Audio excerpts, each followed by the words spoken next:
और रूस ने जारी किया यूक्रेन के बंकर का वीडियो। यूक्रेनी बंकर पर रूस ने किया कब्जा। रूसी फौज ने यूक्रेनी बंकर को अपने कब्जे में लिया।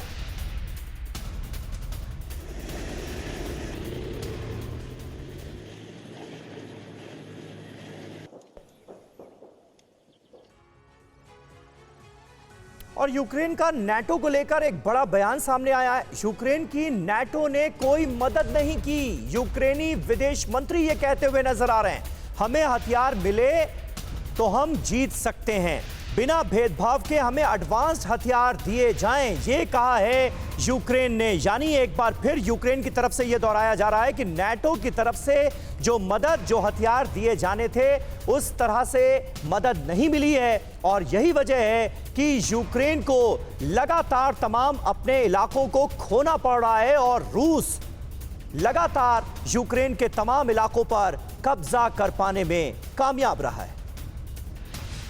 और यूक्रेन के सैन्य ठिकानों पर रूस ने बड़ा अटैक किया है। स्कैंडर मिसाइल से यूक्रेन का सैन्य ठिकाना कर दिया गया है तबाह। मिसाइल अटैक से यूक्रेनी सेना को भारी नुकसान पहुंचा है। रूस ने बैलिस्टिक और क्रूज मिसाइल से अटैक किया।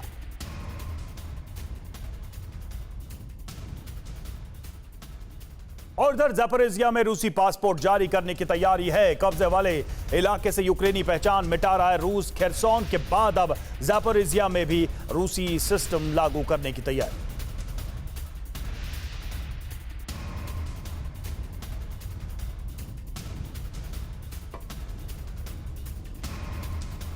और इस बीच जर्मनी के चांसलर ओलाफ शोल्ज ने बड़ा दावा किया है, यूक्रेन का युद्ध पुतिन जीत नहीं पाएंगे। यह कहा गया है अब तक पुतिन का प्लान पूरी तरह से यूक्रेन की सरजमीन पर फेल साबित हुआ। पुतिन पूरी तरह से असफल रहे, यह कहा है जर्मन चांसलर ओलाफ शोल्ज ने।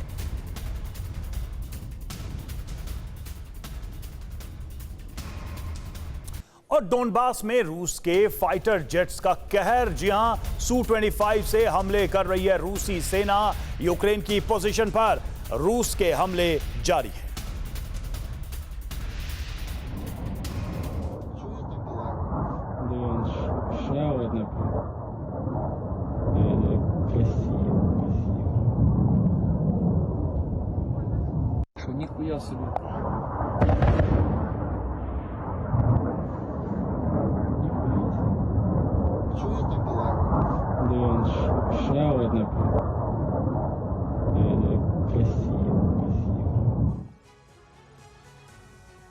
और यूक्रेनी सेना ने स्कैंडर मिसाइल सिस्टम से अटैक किया है।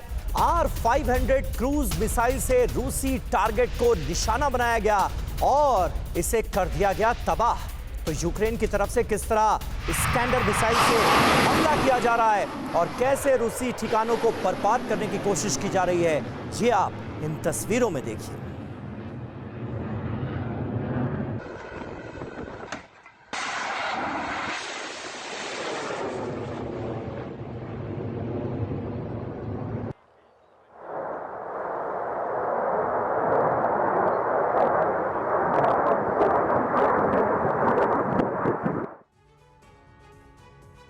और वॉर से इस वक्त की एक और बड़ी खबर। कीव दौरे पर पहुंची फिनलैंड की पीएम सना मारिन ने इरपिन और बूचा का दौरा किया।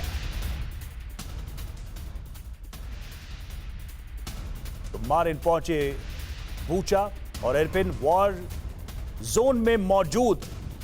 कीव दौरे पर मौजूद फिनलैंड की पीएम, तस्वीरें आपके सामने।